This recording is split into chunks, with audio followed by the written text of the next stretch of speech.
पश्चिम उत्तर प्रदेश के प्रसिद्ध मंदिर औगरनाथ की सुरक्षा एटीएस के हाथ में दे दी है, क्योंकि कई खतरे इस समय मंदिर को बने हुए हैं। बड़ी संख्या में उत्तर प्रदेश पुलिस और सेना की पुलिस यहां पर आपको दिखाई देगी। इसी वजह से सुरक्षा के चाक चौबंद इंतजाम किए गए हैं। बैरिकेडिंग लगा दी गई है। कम से कम 150 मीटर की दूरी पर यहाँ पर कोई भी वाहन यहाँ से मूव नहीं कर सकता। अगर आप श्रद्धालु जाना चाहे तो आप यहाँ से पैदल ही मूव कर सकते हैं, वाहन यहाँ से नहीं जा सकता। आप देख सकते हैं कि उत्तर प्रदेश पुलिस के जवान और जो सेना के जवान है यहाँ पर दोनों मुस्तैद है। दरअसल ये कैंट एरिया है, तो सेना की मुस्तैदी भी यहाँ पर बनती है और इसी वजह से सुरक्षा की काफ़ी चाक चौबंद व्यवस्था यहाँ पर की गई है। आइए मेरे साथ, अब मैं मंदिर की तरफ आपको लेकर चलता हूँ और दिखाता हूँ मंदिर में किस तरह के इंतजाम है और किस तरह के मंदिर, क्योंकि ये मंदिर बहुत ही ऐतिहासिक है। काली पलटन का मंदिर इसको कहा जाता था। ऐतिहासिक 1857 की जो आज़ादी की लड़ाई है यही से शुरू हुई थी। तो आइए मेरे साथ, आप देखिए कि इतिहास ये औगरनाथ मंदिर का लिखा है, काली पलटन मंदिर। 1857 की जो क्रांति हुई थी, मंगल पांडे जी और तमाम जो इंडियन सोल्जर थे उन्होंने इसी मंदिर से शुरू की थी। यहीं पर काली पलटन यानी इंडियन सोल्जर्स के जो जवान थे वो रहा करते थे। यहाँ पर जो बाबा थे, पुजारी थे, वो उनको पानी, खाना और तमाम चीज़ें दिया करते थे। और जब ये पता लगा कि ये कारतूस जो इस्तेमाल कर रहे हैं उसमें गौमांस का इस्तेमाल हो रहा है, तो उन्होंने फिर कहा कि भाई हम आपको पानी ऐसे नहीं पिलाएंगे जैसे पिलाते थे, क्योंकि आप धर्म भ्रष्ट कर रहे हैं। तो इसके बाद सैनिकों में गुस्सा भी आया और फिर अंग्रेजों के खिलाफ उन्होंने क्रांति की ज्वाला का बुगल फूंक दिया। तो ये सबसे महत्वपूर्ण, आप देख सकते हैं 1857 की जो क्रांति हुई थी और 1947 में जब देश आज़ाद हुआ तो 90 साल के कार्यकाल, यानी 90 साल की जो क्रांति की ज्वाला थी, वो शुरुआत जो चिंगारी थी वो यहीं से शुरू हुई थी। यही मंदिर आप देख सकते हैं, बड़ा विशाल प्रांगण है और यहीं से जो है क्रांति की ज्वाला जो है शुरू हुई थी। बाबा ने कहा कि अब हम आपको जल नहीं देंगे क्योंकि आपका धर्म भ्रष्ट हो गया। तो इंडियन सोल्जर थे, उनमें गुस्सा भर गया और वहाँ पर जो कुआं है मैं लेकर चलूँगा, वहाँ पर जो पानी पिलाते थे, तो उन्होंने फिर अंग्रेजों के खिलाफ लड़ाई शुरू कर दी, बिगुल फूंक दिया और फिर आमने सामने की लड़ाई हुई और जिसके बाद ये लगातार चलते रहे। मंगल पांडे ने यहीं से जो है क्रांति की जो है बिगुल फूंकी थी और फिर वो बैरकपुर चले गए। तमाम पूरे देश में जो है क्रांति की ज्वाला धधकने लगी, लेकिन शुरुआत यहीं से हुई थी। मंदिर के मुख्य पुजारी जी से भी बात करेंगे और तमाम चीज़ें आपके साथ मैं शेयर करूँगा। आइए आपको मैं मंदिर की एक एक चीज़ दिखाता हूँ। क्रांतिकारी हुआ जो शंभू शिवलिंग है वो, और बाबा जिनकी 7 पीढ़ी पहले जो है वो बाबा थे जिन्होंने यहाँ से क्रांति की शुरुआत की थी। आइए मेरे साथ। मेरठ के ऐतिहासिक मंदिर औगरनाथ मंदिर, जिनका प्राचीन नाम काली पलटन मंदिर था, उनके मुख्य पुजारी श्रीधर त्रिपाठी जी मेरे साथ हैं। ये मंदिर ऐसा है जहाँ से 1857 की क्रांति की लय शुरू हुई। यहाँ के मुख्य पुजारी ने, यहाँ पर आने वाले श्रद्धालु ने क्रांति की अलख को जगाया था। श्रीधर त्रिपाठी जी इस समय मुख्य पुजारी हैं, उनसे जानते हैं ऐतिहासिकता को लेकर इस मंदिर ने क्या क्या किया है और तमाम चीज़ें। गुरु जी बताइए, अगर ऐतिहासिक की बात करें तो काली पलटन मंदिर इसको बोला जाता था, जिसको अब औगरनाथ मंदिर कहा गया। तो कब से पहले नाम परिवर्तन कब हुआ, थोड़ा सा आप बताइए। सर्वप्रथम जो है यहाँ पर 2 पलटनें होती थी, एक काली पलटन और गौरी पलटन। अच्छा। तो यहाँ प्रशिक्षण केंद्र था काली पलटन का। बाकी अफसर जो है वो माल रोड पर निवास करते थे। तो यहाँ प्रशिक्षण होता था, वो गौशाला थी। गौशाला की वजह से जो बाबा शिवचरण दास जी थे उस समय, बाबा जो विद्यमान भोलेनाथ हैं, स्वयंभू शिवलिंग है, यही जो है अनंत काल से यहाँ स्थापित हैं। लेकिन उनको मिले 1857 से पहले मिले उनको, जो गायों के लिए घास छील रहे थे, तो उसमें मिले तो उन्होंने खुरपार पर रगड़ा उनका अपना, तो उन्होंने फिर उनको दर्शन दिया रात्रि में। पहले आप यहाँ सफाई करके मठ बनाया छोटा सा, और हम आपको जो है आज़ादी के लिए प्रेरणा देंगे, अंग्रेजों को भगवाएंगे यहाँ से। अजय भगवान नहीं शुद्ध। उसके पश्चात सुबह जो है उठ करके ढूंढने लगे सारे जंगल में यहाँ, तो ढूंढते ढूंढते मिल गए।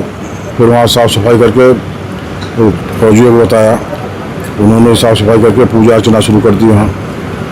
काली पलटन के जो लोग थे, काली पलटन मतलब गुरुजी जो इंडियन सोल्जर्स थे, भारतीय, उनको गोरे मतलब अंग्रेज पलटन, काला यानी हमारे लोग हिंदुस्तानी। तो वही जो है फिर उसके बाद पश्चात जो है ये कुआं था यहाँ पर। बाबा जी जो फालतू समय बचता था, हमारे फौजी भाइयों को जल पिलाते थे। अच्छा। शिवचरण जी? हाँ, शिवचरण दास जी जल पिलाते थे। काफ़ी समय तक सेवा करी सेना की। उसके पश्चात एक दिन जो है कुछ सुनने में आया उनके जो है आजकल गाय और सुअर की चर्बी से बने हुए कारतूस आ रहे हैं। तो उन्होंने उसका तहकीकात किया, कुछ लोगों से चुप के तो अंग्रेजों के सामने कोई बोल नहीं पाते थे। तो काली पलटन वालों ने बताया हाँ जी कुछ ऐसा छोटे अफसर जो थे, तो उन्होंने कहा भाई हम आपको जो है अपने लोटस जल नहीं पिलाएंगे, पाइप से पिलाएंगे। फौजी को कह दिया गुरुजी ने। तो उनको बड़ी गिलानी हुई फौजियों को, गुरुजी ऐसा क्यों कह रहे हैं। कहने पर बिल्कुल सही बात है, आप जिसकी हम पूजा करते हैं उसकी चर्बी लगी हुई कारतूस खोल करके और बंदूक में लगाते हैं। तो उस समय मंगल पांडे जी भी आ गए कुछ दिनों में, तो वहाँ उनसे मंत्रणा हुई, काफ़ी विचार विमर्श हुआ। तो 10 मई सन 1857 को बाबा की भोलेनाथ की प्रेरणा से उन्होंने बगावत कर दी। इंडियन आर्मी काली पलटन ने बगावत कर दी। तो बगावत में पहले अंग्रेजों ने मारा, कोड़ों से पिटाई करी, भाई बंदूक चलाओ हमारे सामने, रिहर्सल करो, मना कर दिया सबने, कोड़ों से पिटाई करी। फिर एकदम से भड़क गए सब सैनिक और मारा बहुत अंग्रेजों को, दिल्ली तक खड़ दे रहा 1 हफ्ते में। उसके बाद फिर वहाँ से दमन चक्र चला, फिर इनको जो है सब तितर बितर हो गए। उसके बाद ये चिंगारी जो है पूरे देश में फैलने लगी धीरे धीरे। मंगल पांडे चले गए बैरकपुर, वहाँ उन्होंने फैलाया चारों तरफ। फिर इसी प्रकार जो है चलते चलते सन 1847 में 1947 बाबा 1857 से 1947 का जो 90 साल का कार्यकाल है, वो जो है उसमें हमारे देश को आज़ादी मिली। और उसी उपलक्ष्य में जो है भगवान काली पलटन का मंदिर का नाम जब सन 62 में सब अंग्रेज चले गए थे, तो ये हुआ कि सेना ने कहा कि आप यहाँ सिद्धपीठ है, यहाँ बड़ा मंदिर बनाएं। तब यहाँ पर बड़े भवन का निर्माण हुए और बाबा की कृपा से प्रतिवर्ष जो है लाखों कांवड़िया यहाँ करके जल चढ़ाने लगे। बहुत मानता है बाबा की। और आज भी जो है भगवान का जो बना हुआ बाबा जी का कुआं है, जिस पर शहीद स्मारक बना दिया गया है उनके नाम पर, जो हमारे देश के शहीद हुए थे, तो उन्हीं के नाम से आज भी चल रहा है। और बहुत बड़ा इनका महत्व है। लाखों कांवड़िए जो हैं बाबा को देश के नाम, हमारे क्रांतिकारियों के नाम लाके जल चढ़ाते हैं प्रतिवर्ष सावन मास में। ये कथा है। सरकार सहयोग कर रही है, योगी सरकार सहयोग कर रही है आपको? प्रशासनिक सहयोग पूरा मिलता है।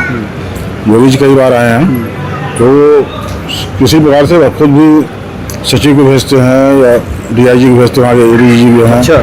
वो भी आते हैं, समय समय पर देख कर जाते हैं।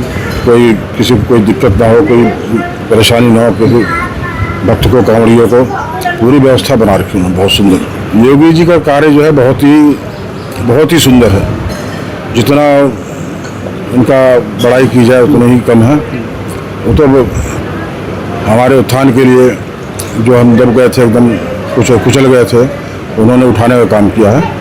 और सभी जगह जानने लगे लोग देश विदेश में कि इतने बड़े बड़े मंदिर हमारे देश में हैं, ऐसे ऐसे पर्यटन स्थल हैं जिसकी आज भी बहुत बड़ाई हो रही है। मतलब काम कर रहे हैं सनातन के लिए योगी जी बहुत ज़्यादा। हर कार्य जो है उत्तम, जो जैसा अच्छा समझते हैं उसी प्रकार से उचित कार्रवाई करते हैं। पहले सरकारों के मुकाबले इस सरकार ने कुछ ज़्यादा किया है क्या? बहुत ज़्यादा किया है। अच्छा। पहले तो हम बोल नहीं सकते थे किसी को। अच्छा। इस सरकार में स्वच्छंद हैं, घूम सकते हैं, टहल सकते हैं, बाल बच्चे घूम रहे हैं, कोई डर नहीं है। लेकिन पहले तो हम एकदम से गला काट देते थे। वैसे भी सेंटिमेंट। हाँ, वो बाइक पे जा रहे हैं चैन लूट लेते थे कुछ संप्रदाय के लोग हैं। तो अब जो है सुरक्षा व्यवस्था बहुत सुंदर है। आप तो कब से हैं यहाँ पर मंदिर में? हमारे वही पूर्वज से आप तो जन्म आपका ही? हाँ, 7वीं पीढ़ी है। तो अब 65 साल के हो गए हम भी। बाकी उससे पहले हमारे पूर्वज थे। बाबा शिवचरण दास जी थे, उनके बाद बाबा दाता जी आए, फिर भगवती प्रसाद जी आए, जगन्नाथ जी आए, रघुपति जी आए। 7 पीढ़ी हो गई। 7 पीढ़ी है। तो वर्तमान में हम लोग सेवा कर रहे हैं बाबा की। इस बार चुनाव भी आ रहा है, चुनाव में क्या लग रहा है गुरुजी, क्या संभावना है इसकी? चुनाव बाबा जी जीतेंगे। अच्छा। हाँ, कोई नहीं हरा सकता हम। अच्छा। हम तो हर जगह मंदिरों में उन्हीं के लिए पूजा होती है। अच्छा।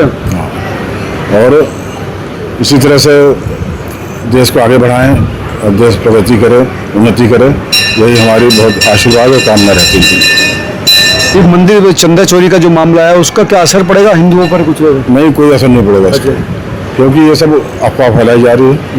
तो जो कार्रवाई होनी थी सब हो गई, उसमें बिना मतलब अफवाह फैला के ज़बरदस्ती बार बार उसी को रिपीट करे, ये कोई कायदा नहीं होता ऐसा। हर कहाँ चंदा चोरी नहीं होता, किस जगह नहीं हो रहा होता, हर जगह चंदा होता है। मस्जिदों में है, गुरुद्वारों में है, चर्चों में है, हर जगह चंदा चोरी होती है। लेकिन अब यह कि इसको उछाल दिया कि जो चुनाव जहाँ पकड़ गया उसे चुनाव को मेन चीज़ चुनाव तक इनको जो है इनको कुछ करना है उल्टा सीधा। अच्छा, तो चुनाव में लाभ लेने की साजिश है ये सब? हाँ, बहुत बड़ी साजिश है। और मैं सभी जनता से यही प्रार्थना करूँगा कि इन चीज़ों पर ध्यान न दें और अपने देश की प्रगति, अपने स्थान की प्रगति, प्रदेश की प्रगति यही देखें। तो काम कर रही है सरकार? बहुत सुंदर, बहुत सुंदर।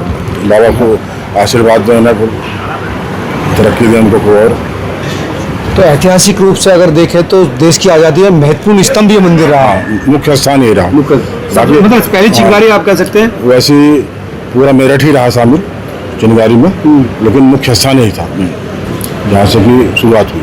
वो जो बाहर लिखा हुआ एक फकीर आके लोग होते तो फकीर बाबा जी के नाम है वो? हाँ, वो फकीर। अच्छा। उनका नाम जानते नहीं कोई। अच्छा। तो ना कोई इतना ज़्यादा पूछते हम लोगों से, तो जो पूछते हैं उन्हें बता देते हैं। अच्छा अच्छा। तो फिर फकीर बाबा वही थे। वही थे फकीर शिवचरण जी? हाँ, वो लड़ाई करा के फिर वो चले गए हरिद्वार की तरफ, गुमनाम हाथी वाले बाबा। तो यहाँ नहीं रुके वो? ना, वो तो निकल गए यहाँ से हाथी वाले बाबा। अच्छा। अपने बच्चों को करके। हाँ, उनके बेटे जो आपके पूर्वज थे वो? हाँ, वो जो है हाथी पर अपना सवार होकर निकल गए जंगल। 1847। अच्छा। वो गायब हो गए, मिले ही नहीं फिर दोबारा, क्योंकि अंग्रेज ढूंढ रहे थे उनको? हाँ, अंग्रेज तलाश कर रहे थे, इसी वजह से गायब। तो आप चलिए मैं आपको दिखा देता हूँ कि ये आप देखेंगे तो ये बिल्कुल ये जो है क्रांति स्तंभ है, आप देखिए बहुत सुंदर इसको बनाया गया है। आइए नज़दीक लेकर मैं चलता हूँ। तो आइए अब क्रांति स्तंभ जो है उससे मैं आपको मिलवाता हूँ। यहीं पर 1857 की क्रांति की लौ जली थी, जब काली पलटन यानी इंडियन जो सोल्जर्स थे उन्होंने इनकार कर दिया था कारतूसों को मुंह में लेने के लिए। और यहाँ से शुरू हुआ। बाबा शिवचरण जी ने कह दिया कि अब आपको जल नहीं पिलाया जाएगा, तो इंडियन आर्मी में भी गुस्सा भर गया, जोश भर गया और उन्होंने गौरी पलटन यानी अंग्रेजों के खिलाफ जो है बिगुल फूंक दिया स्वतंत्रता का। 1857 का उद्गम स्थल समझे जहाँ से शुरू हुई थी। और ये माननीय लेफ्टिनेंट जनरल जगदीश सिंह अरोड़ा ने जो है इनका उद्घाटन किया था 1982। अच्छा, कुआ। अच्छा अच्छा अच्छा। यहाँ कुएं के साथ ही मतलब ये पानी पिलाते थे? आइए। अच्छा अच्छा। तो ये कुआं था जिसके ऊपर ये भी मतलब प्राचीन, ये देखिए देखिए बहुत ही गहरा है। ये देखिए आप, ये इस कुएं के ऊपर ही जो है ये स्तंभ को जो क्रांति स्तंभ है इसको बनाया गया है। आइए इधर। क्रांति स्तंभ का मतलब ये है कि यही कुएं के पास ही जो है सैनिक बैठकर जो है जल पिलाते थे। हाँ, बाबा जी जल नहीं पिलाते थे इसी कुएं पे। और यही जो शंभू शिवलिंग है वो पास में था कुएं के पास? हाँ, ये छोटा सा मठ था पहले तो। अच्छा। अब तो विशाल हो गया, पहले छोटा सा मठ था, बाग बगीचा था, अब जंगल था। अच्छा। तो आइए दोस्तों अब मंदिर के अंदर चलते हैं। भगवान शंभू शिवलिंग के दर्शन आपको कराते हैं जो खुद प्रकट हुए थे। और यहीं से फिर प्रथम जो चिंगारी फूटी थी स्वतंत्रता की, वो भगवान के आशीर्वाद से ही संभव हुई थी। देख सकते हैं कि बड़ी संख्या में जो है श्रद्धालु इस समय जल अर्पण कर रहे हैं बाबा को। दर्शन आप देखिए कि किस तरह से जो शंभू शिवलिंग है उसका दर्शन आपको दिखाई देगा कि किस तरह से भक्त जो है छूने के लिए बेकरार है। ये आप देख सकते हैं कि शंभू शिवलिंग जो है ये देखिए। मैं कोशिश कर रहा हूँ कि किस तरह। एक मिनट।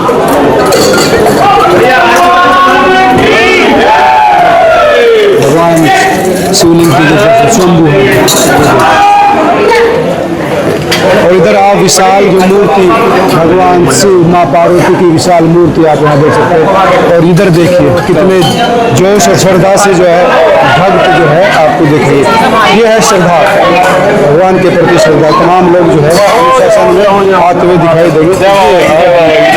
तमाम लोग जो है जल अर्पण कर रहे हैं। ये शंभू शिवलिंग जो है।